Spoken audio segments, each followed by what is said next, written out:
So today we are moving forward with consent items number 3 and number 5. With regard to consent item number 5, OUSD, I did want to point out that we sent a corrected version of the stipulation to the commissioners the other day.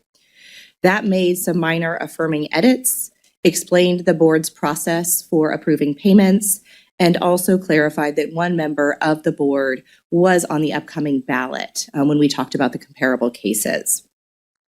Also, I did want to point out that we did receive 3 public comments on that item. I did review each of those, and none of them specifically objected to passing the stipulations today.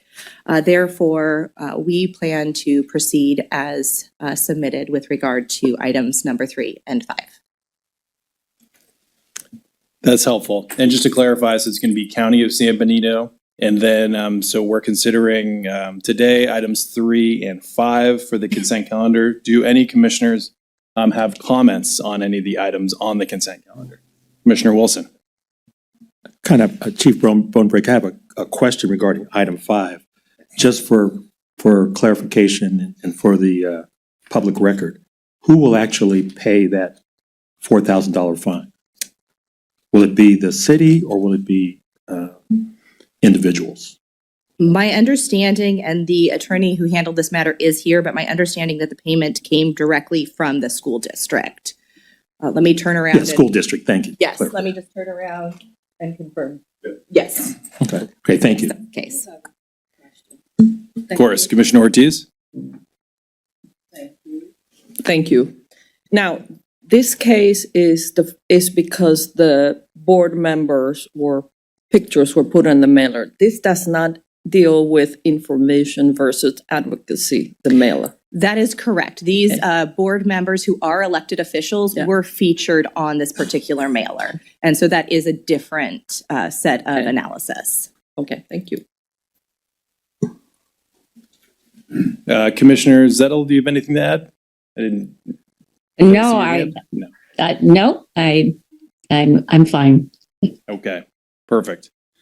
Do we have any public comment on the consent calendar? Excellent.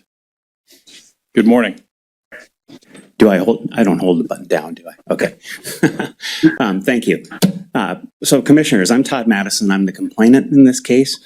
I'm here today as a result of last minute donations from many parents in Oceanside Unified who wanted to make sure this was addressed.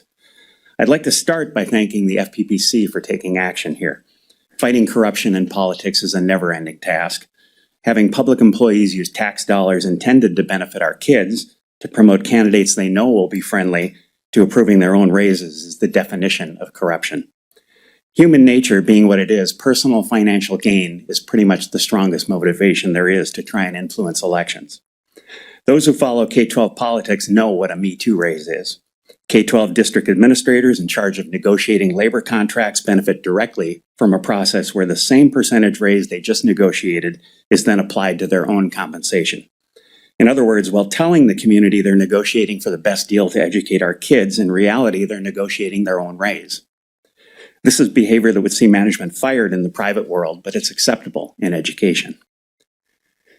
This is somehow tolerable based on the idea an independent elected board must approve it first. But what happens when the board owes their positions to the very interests that are putting the raises in front of them? In Oceanside in 20 and 24, we saw a clear-cut example of district administrators supporting friendly board candidates by sending out mailers promoting those candidates immediately prior to the election, something they never did for the 4 years prior to that. Of course, this is a clear violation of government code, not to mention being unethical, but then being unethical has never stopped our district from doing anything that benefits themselves. The payback in the form of board approval of their next Me Too raise was swift. In May 2025, the board was presented with a new agreement that will cost $10 million in 1 year.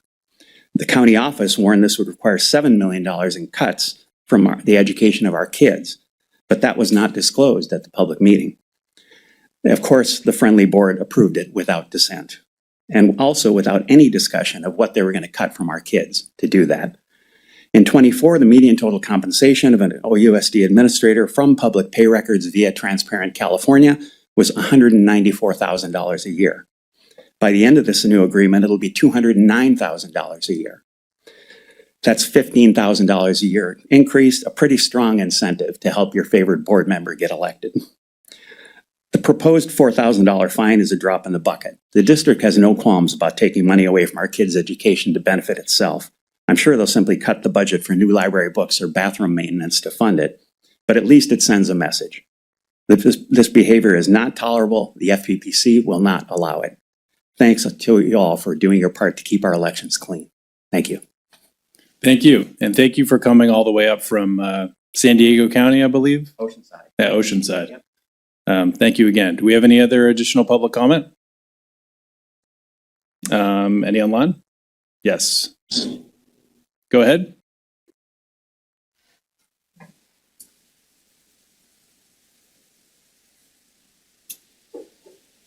Good morning.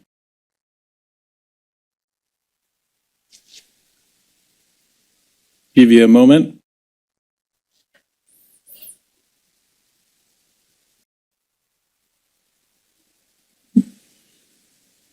May I start? Good morning. Yes.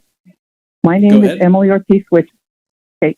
My name is Emily Ortiz-Wichman, and I was on the Oceanside Unified School Board of Education for 24 years. I left the district in 2018. At that time, a new superintendent was hired. After a couple of years, I noticed the dysfunctionality of the Board of Education. The superintendent took over their duties and responsibilities as she saw fit, and continues with the superintendent's agenda, but also her personal agenda, which has brought forth no satisfactory increase of academic performance. He continues to ignore parents and the community, substantiated by an increase of lawsuits and payouts. Keeping the school board intact and working with the union, and even having a union employee on the board assures her she will get her Me Too raise without yearly evaluations, and passing on those raises past to the other three superintendents without any accountability. I want to thank you for your decision on the 2020 mailing, but I'd like to say a few words about the 2024 mailer, which I am holding. It is a 6x11 colorful postcard with board members' names on it. It came out at the beginning of the campaign cycle and looked like an endorsement of school board members by the Oceanside Unified School District. In fact, my campaign, which I ran in 2024, I sent out the same size of mailing. If you use the QR code, it featured a video with all board members, but especially focused on one that was running for the school board with the majority of the speaking time. This mailer had a bird's eye view of our high school, one of our high schools, with a caption, "See for yourselves," giving the impression that the high school was part of the current board members' oversight. It was not. I was on the board when we oversaw the construction of the Science and Technology building, the rebuildings of the classrooms, libraries, admin, and senior hall. 4 of the 5 current board members were not on the board during any of that construction time and bond work.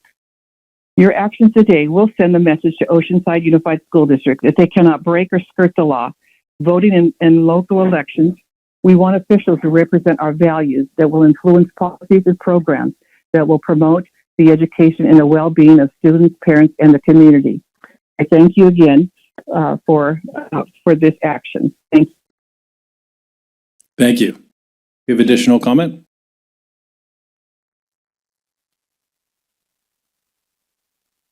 Good morning. Good morning.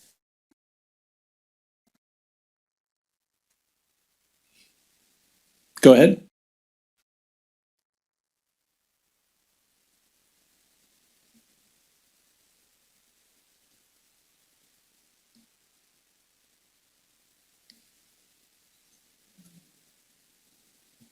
Hello?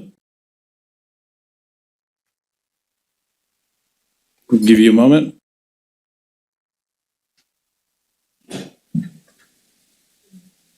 Sure. Yeah, why don't we move on to the next commenter?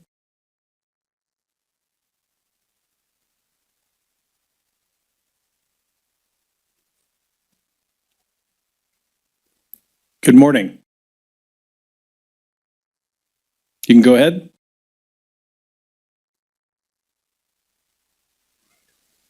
Yes, hi. My name is Rosie Higuera. I'm the candidate that was running in the 2024 election, and I am the one that was impacted by this mailer. So this mailer was double-sided, half a page, colored, and personalized to each voter in Oceanside. The mailer was used by taxpayer money. And also in this election, the teachers' unions dumped $70,000 into the incumbents' race that was running, Mike Blessing and Eleanor Evans. They also pulled down many of my signs and banners. And also this flyer highlighted the 5 school board members who always consistently vote 5-0 against the parents and against the students. They've closed 5 elementary schools. They sent kids to an open construction site, which was Pablo Talk Elementary. And this school had no shade, no running water for the children. It only had 2 working bathrooms. The children, a lot of them were forced to sit on 135-degree pavement. And they also, because of their construction site, one of their utility trucks hit a pole, and an electrical pole, and they started a fire as well, and the children had to be evacuated. This led to very, very stressful conditions for the students and their parents. And so these are the kinds of decisions that this board is consistently making. The incumbent has been in city government for 25 years. He has been on the board for 15 years. And like I said before, the vote is always 5-0 to the detriment of the students. The superintendent has an agenda. She rules and she reigns on the school board with intimidation tactics, harassment, weaponization of the lawyers. There is no accountability. The board meetings are at 5 p.m., a time when it is very difficult for the parents and the community to come. And also they took out the cameras, even though we offered to pay for the cameras through a private investor, they refused. And so they very much run their own show. They are a rogue school board that is above the law, and they're pushing their agenda.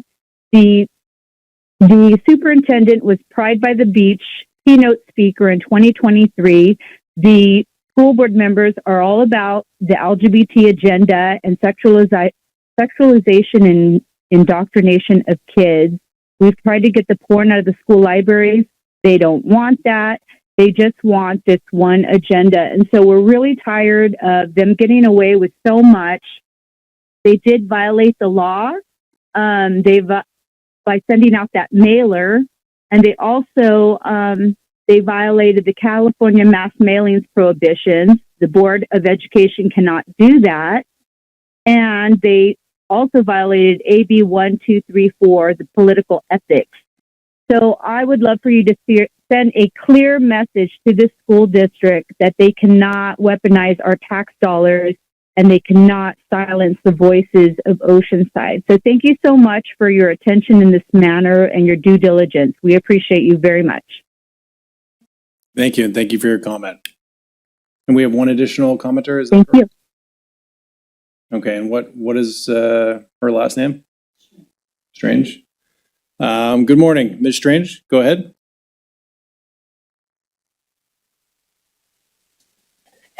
Ms. Strange? Can you hear me? Please confirm. I can, good morning. Great. Thank you. Good morning. Eleanor Evans and Michael Blessing, shame on you and the teachers union leadership who donated to your campaigns. But that wasn't enough, was it, Ms. Evans and Mr. Blessing? Now you're under FPPC investigation for taking tax dollars to fund your campaigns.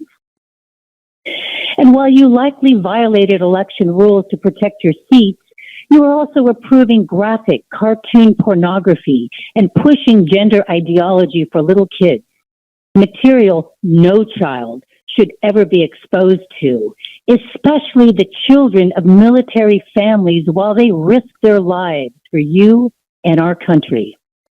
Under your watch, Oceanside Unified is one of the lowest performing school districts in Southern California. Taxpayers don't want to pay for this broken system, let alone your campaigns. Your leadership is predictable.